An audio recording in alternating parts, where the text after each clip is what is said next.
Good morning students.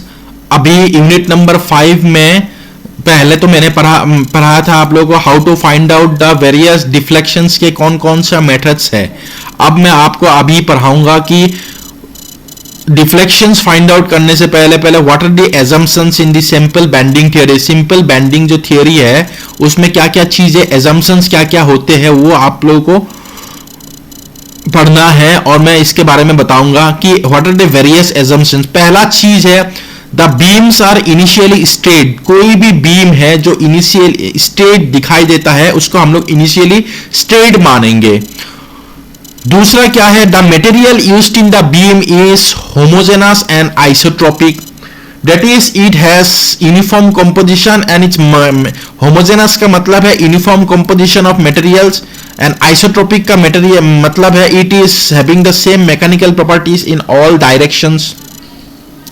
तीसरा assumption क्या है कि the stress strain relationship is, जो भी स्ट्रेस स्ट्रेन रिलेशनशिप है इसको हम लोग क्या मानेंगे, the stress strain relationship is assumed to be linear and elastic. Elastic मानेंगे और लीनियर मानेंगे। उसके बाद नेक्स्ट क्या है, नेक्स्ट है जो यंग्स मॉडुलस, कोई भी बीम पे जो यंग्स मॉडुलस ऑफ इलास्टिसिटी होगा जैसे E, वो क्या रहेगा, कंप्रेशन में भी सेम रहेगा और टेंशन में भी सेम रहेगा। जैसे ये एक बीम है, अगर यहां पे लोड लगा है तो बीम कैसे बेंड होगा, ये इस तरीके से बीम होगा। ये इस तरीके का बेंडिंग को हम लोग बोलते हैं सैगिंग बेंडिंग मोमेंट, मतलब पॉजिटिव बेंडिंग मोमेंट। तो ऊपर के पोर्शंस जितने भी मटेरियल्स बीम्स के फाइबर है, जितने भी ऊपर के फाइबर है वो क्या हो जाएगा, वो कंप्रेशन में रहेगा और नीचे के फाइबर्स टेंशन में रहेगा। और जनरली क्या होता है, कंप्रेशन सभी को पता है कंप्रेशन नेगेटिव होता है और टेंशन पॉजिटिव होता है। तो ऊपर के बीम्स क्या हो जाएगा, कंप्रेशन में रहे। ये चीज ध्यान रखना है कि ऊपर के मेंबर्स, ऊपर के जितने भी फाइबर्स है वो कंप्रेशन में रहेगा और नीचे के फाइबर से बीम में टेंशन में रहेगा जब बीम बैंड होते हैं या जिसमें लोड लगा हुआ है कोई भी बीम के ऊपर। उसके बाद sections are symmetrical about the plane of bending.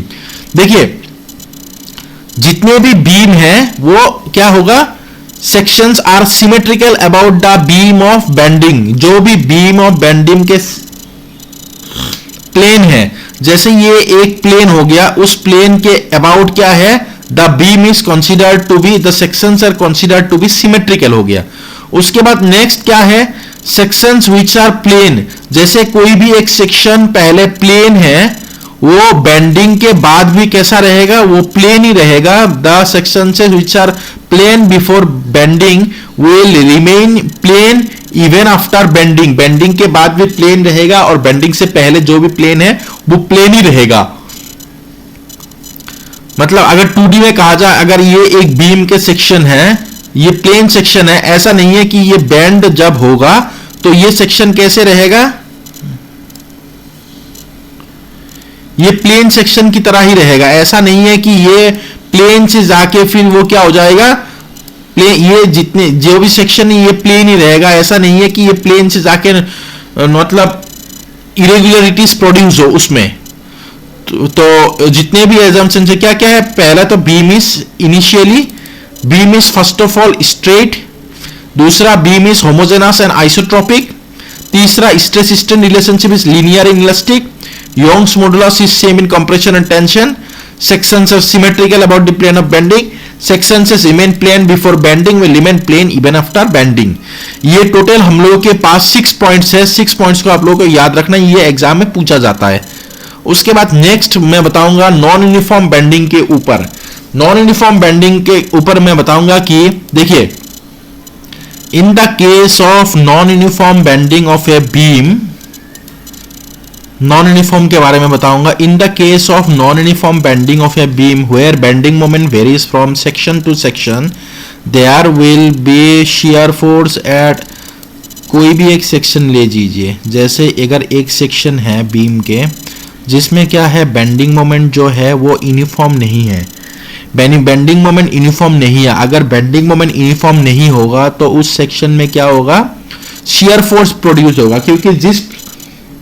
क्योंकि हम लोगों ने ये चीज पढ़ा था यूनिट नंबर 2 में कि जब बेंडिंग मोमेंट 0 होते हैं तो शियर फोर्स मैक्सिमम होगा, और जब शियर फोर्स मैक्सिमम होते हैं तो बेंडिंग मोमेंट की वैल्यू 0 होगा, मतलब दोनों वाइस वर्सा होता है। तो अगर कोई सेक्शन में बेंडिंग मोमेंट यूनिफॉर्म नहीं है तो उसमें शियर फोर्स भी यूनिफॉर्म नहीं होगा, शियर फोर्स भी प्रोड्यूस होगा, और अगर शियर फोर्स प्रोड्यूस होगा तो क्या होगी फिर, where bending moment varies from section to there will be shear force at each cross section and which will induce shearing stress.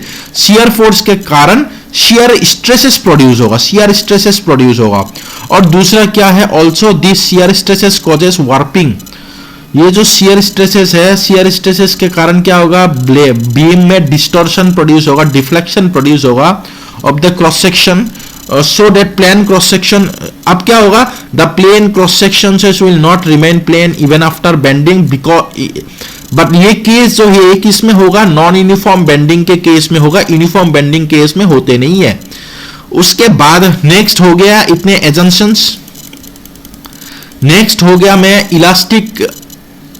Elastic curve के बारे में मैंने बताया था। इलास्टिक कोई भी बीम पे इलास्टिक कार्व क्या होता है, इलास्टिक कार्व जैसे एक ये हो गया बीम जिसके ऊपर लोड लगा है, तो ये बीम लोड लगने के बाद ये बीम ऐसे डिफ्लेक्ट होगा, सैगिंग बेंडिंग मोमेंट होगा, और ये जो डिफ्लेक्शन है ये हो गया आपका डिफ्लेक्शन। यहां पे ए पॉइंट और बी पॉइंट में डिफ्लेक्शन की वैल्यू क्या होगा, क्योंकि ए पॉइंट और बी पॉइंट में सपोर्ट लगा है तो जिसके कारण डिफ्लेक्शन की वैल्यू 0 हो जाएगा। सीधा सा बात है, डिफ्लेक्शन यहाँ पे भी 0 होगा और यहाँ पे भी डिफ्लेक्शन 0 होगा, और मैक्सिमम डिफ्लेक्शन होगा सेंटर में जहां पे लोड लगा कर रखा हूं। लेकिन अगर हमें थीटा फाइंड आउट करना है, स्लोप फाइंड आउट करना है, तो यहाँ पे भी स्लोप रहेगा और यहाँ पे भी हमें पास स्लोप रहेगा। लेकिन अगर सेंटर पॉइंट में देखा जाए टेंजेंट, तो सेंटर पॉइंट में थीटा की वैल्यू क्या होगा, ये 0 होगा, मतलब स्लोप की वैल्यू 0 होगा। स्लोप देखा जाता है टेंजेंट के ऊपर। अगर टेंजेंट ड्रॉ करते हैं इलास्टिक कर्व के अबाउट, अगर एंगल जो भी एंगल बनता है वो एंगल को हम लोगों को देखना है। अगर कोइंसाइड करते तो 0 डिग्री एंगल बनेगा, अगर कोइंसाइड नहीं करेगा इलास्टिक कर्व और टेंजेंट तो एंगल बनेगा। तो एंगल ही होता है थीटा जो कि स्लोप होता है, और डिफ्लेक्शन के बारे में मैंने बता दिया। और जो कि ये जो डायग्राम है इसको हम लोग बोलते हैं इलास्टिक कर्व। तो इलास्टिक कर्व की जो डायग्राम है उसका इक्वेशन है EI into d square y by d x square is equal to mx moment. अब देखिए जितने भी रिलेशनशिप है, रिलेशनशिप कैसा कैसा है मैं बताऊंगा। पहले तो EI into d square y by d x square is equal to moment मैंने बताया था। अब देखिए E इंटू आई, ई का यूनिट है न्यूटन पर mm स्क्वायर, ठीक है। उसके बाद y का यूनिट है mm, नीचे क्या रखा है mm टू दी पावर 4। अब अगर देखा जाए mm टू दी पावर 4 करते हैं, और साथ में e का भी e भी है ना, e का तो मैंने लिख दिया, i भी है, i mm to the power 4। अगर इनको देखा जाए तो mm4 कट जाएगा, mm और mm, तो न्यूटन पर mm स्क्वायर। ये जो न्यूटन पर mm स्क्वायर रह गया, ये न्यूटन पर mm स्क्वायर किसका यूनिट होते हैं, सभी को पता है यूनिफॉर्मली डिस्ट्रीब्यूटेड लोड जो होते हैं UDL, इसके यूनिट क्या होता है लोड का, लोड पर मीटर, मतलब लोड पर मीटर होते हैं, मतलब जो कि shear force density। यहां पे जो लोड कहा गया ना, actually this load is actually the load per metre होगा, या तो shear force density कहा जाता है।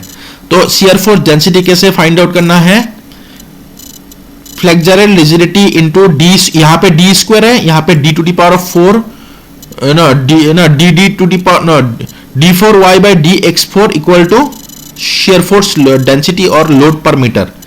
अब shear force क्या होगा, जैसे इस इक्वेशन में हम लोगों का न्यूटन पर mm मिल रहा है, अब किसके साथ मल्टीप्लाई करने से हम लोग के पास न्यूटन आएगा, सिंपल एक mm के साथ मल्टीप्लाई करना होगा।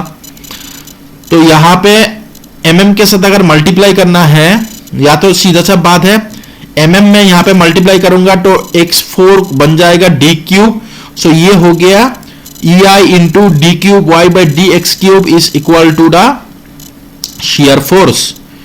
उसके बाद बेंडिंग मोमेंट कैसे आएगा, EI फ्लेक्सुरल रिजिडिटी का डायरेक्ट यूनिट क्या है, kilo newton, newton per mm square into mm to the power 4।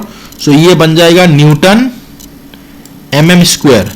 अगर न्यूटन एमएम स्क्वायर के साथ, देखिए मैं सीधा सा बात है, मैं EI का यूनिट मैंने बता दिया, फ्लेक्सुरल रिजिडिटी EI का यूनिट है Newton mm square. Newton mm square के साथ अभी आप सब यूनिट मल्टीप्लाई करके जाओ, 4 जितने भी है, mm by mm4, mm by mm cube, mm by mm square, और नीचे आप दिखा रहा हूं मैं mm बाय mm स्क्वायर। ये तीन चीजें हैं, ये तीन चीजें अगर मल्टीप्लाई करोगे तो एक में आएगा मोमेंट, एक में आएगा मोमेंट के यूनिट किलो न्यूटन मीटर, एक न्यूटन मीटर, दूसरे में आएगा किलो न्यूटन, तीसरे में आएगा न्यूटन पर mm। तो इसी से पता लग रहा है कि रिलेशनशिप क्या क्या है, ये जितने भी है रिलेशनशिप्स है, ठीक है।